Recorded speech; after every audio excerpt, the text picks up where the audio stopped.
Hello, I'm Tom Baker.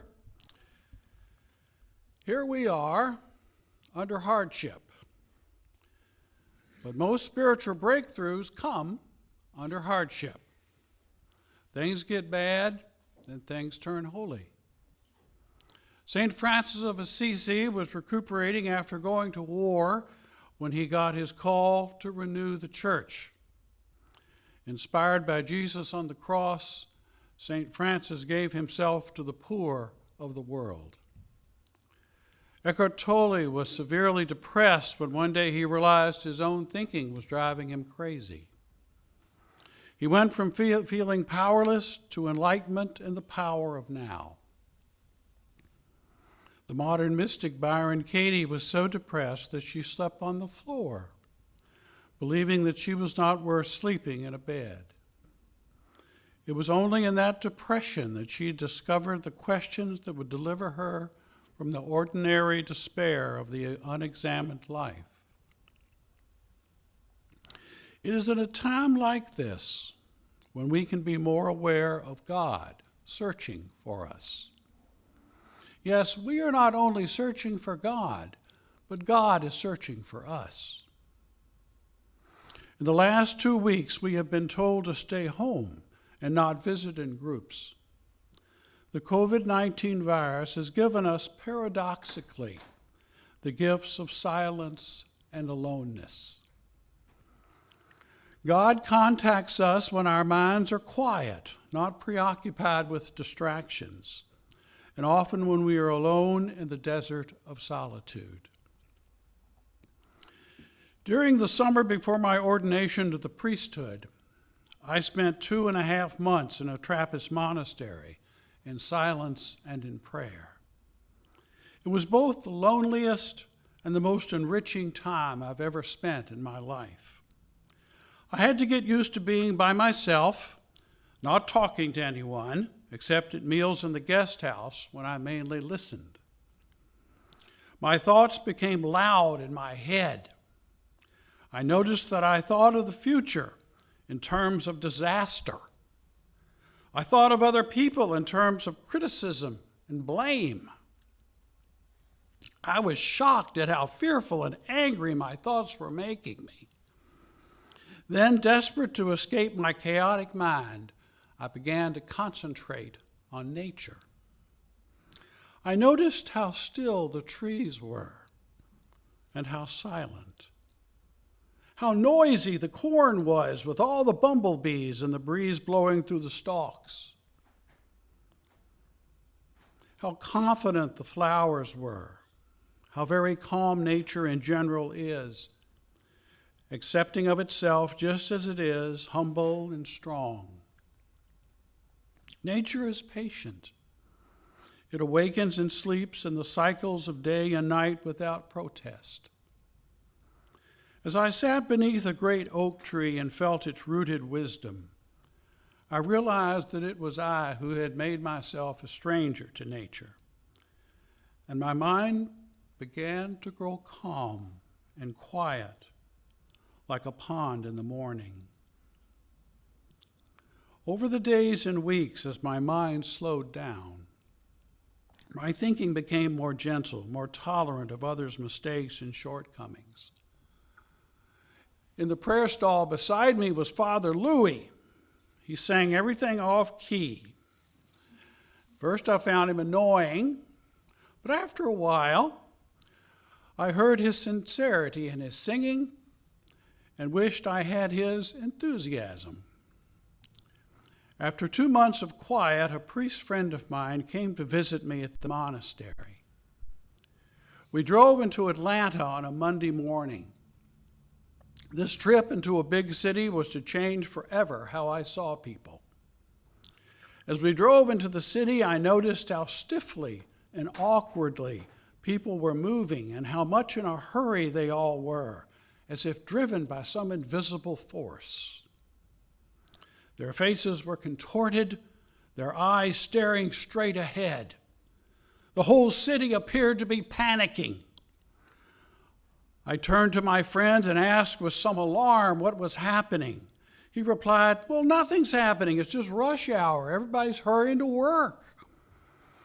But my mind, quieted by 2 months of stillness and silence, resisted normalizing what was happening. No, I said, this is more serious than rush hour. These people are in crisis. They're terrified. There's nothing to worry about, said my friend. Everything really is okay. Then I realized that 2 months earlier, I would have said the same thing. Everything really is okay. But I was seeing with different eyes now and thinking with a calmer mind. What looked okay to my friend was terror we had all gotten used to. Terrible fear to which we had adjusted. A grotesque, barely controlled panic that we called rush hour. But the reason for this panic wasn't something that was happening outside of people. It was internal. It was thoughts of fear and anger and guilt, urging people on to where they knew not. The whole day in Atlanta was disturbing. Everyone seemed to be in a trance of denial. A waiter dropped a tray in a restaurant. A cashier gave me the wrong change.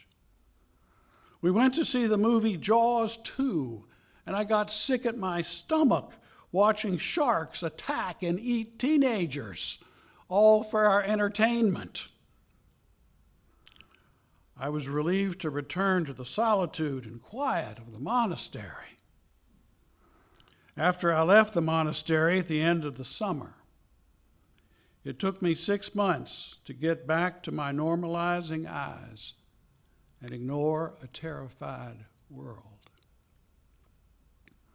Yet I had had a long glimpse of the world as it is, full of fear, fearful anger, fearful tears, fearful stress. In the solitude and quiet of these days, in which the world stands still, now is the time to allow your mind to grow still, your eyes to become clear and face the fear around and within you. Instead of waging the war on the pandemic as our politicians are urging us to do, instead give thanks to the pandemic for offering us a global timeout in which to calm down. We have an inspirational video now I want you to watch. It's about gratitude and seeing deeply and clearly into ourselves. Imagine God looking over your shoulder as you watch it. Thank you for shaking us and showing us we are dependent on something much bigger than we think. Thank you for making us appreciate the luxury we lived in, abundance of products, freedom, health, and realizing we were taking it for granted. Thank you for stopping us, to make us see how lost we were in the busyness, not having time for the most basic things. Thank you for allowing us to put aside all our problems we thought were so important and showing us what is actually important. Thank you for stopping the transport. The earth was begging us to look at the pollution for a very long time. We didn't listen. Thank you for all the fear. It has been a global disease for years, but not many of us wanted to face it. And now we have to face it and learn how to embrace it with love and with the support of our community. Thank you for this reevaluation of our lives. Thank you as we finally understand what it means that we are all connected. Thank you for the unity between all of us. We knew the world has to change. Thank you for helping us to undermine everything and giving us a chance to build the world from the very beginning. This virus is part of us. It's between us, in us. It connected us all, either physically or energetically. Gratitude supports the immune system, but also lets us see things from many perspectives. And it's up to us which perspective we will choose, but best is to be aware of all of them.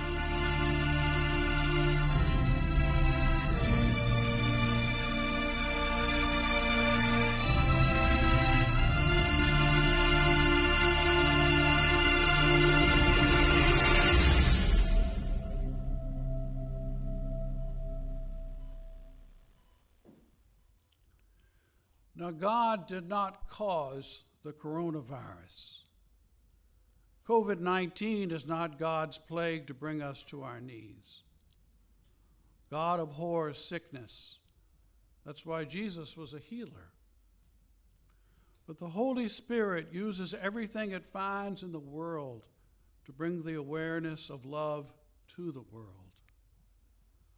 The Holy Spirit used the cross to articulate God's loving forgiveness of the world. Forgive them, Father, they know not what they do. The cross, originally a sign of shame, became through the Spirit a symbol of salvation. COVID-19 can be the occasion for us to see with clear eyes and open hearts the fears to which we have become accustomed. Now, with soft eyes and quiet minds, we can see the world with compassion, withdraw attack thoughts from each other and from ourselves, and for the first time make the world a safe place. For there is no greater force on earth than someone who is harmless and loving. So be still and become gentle. Be quiet and become tolerant. Peer into your heart and become compassionate. Through this infirmity shall we all be made well. I almost forgot it, but it's never too late to meditate. Never too late to get quiet, to be still, to come to the stillness in your mind and heart, where the Lord waits, where love waits, where gentleness waits. Go to that place now and rest.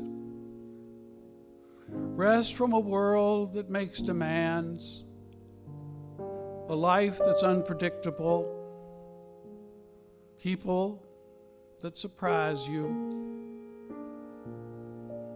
Rest from all your broken promises, all your disappointments, all that brings you down.